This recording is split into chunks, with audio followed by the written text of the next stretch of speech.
4 months on from the revolution that toppled Egyptian President Hosni Mubarak, there have again been angry protests in the capital.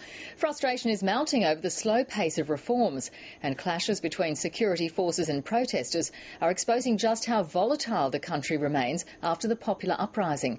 Middle East correspondent Ben Knight reports. 4 months after the Egyptian revolution, protesters have returned to Tahrir Square.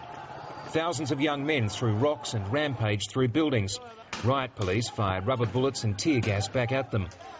For weeks there has been simmering frustration in Egypt that change is simply not happening fast enough, and that those who were responsible for the torture and abuse of Egyptians are not being prosecuted. That tension boiled over on Tuesday night, and it continued for much of the next day. But some Egyptians are angry at these protests and are worried at the instability they're causing. These aren't revolutionaries. They have no clue about the revolution. They're here to destroy, nothing more.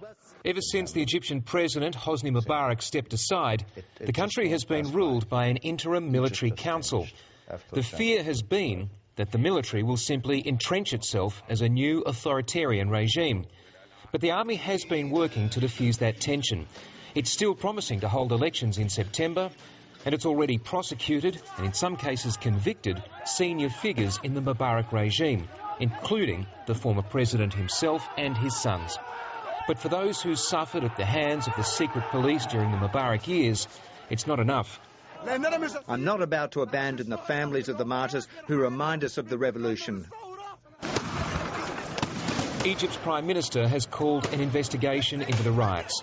The military council has urged other Egyptians not to join the protests and risk derailing their own revolution. But for some, patience is clearly running out. Ben Knight, ABC News.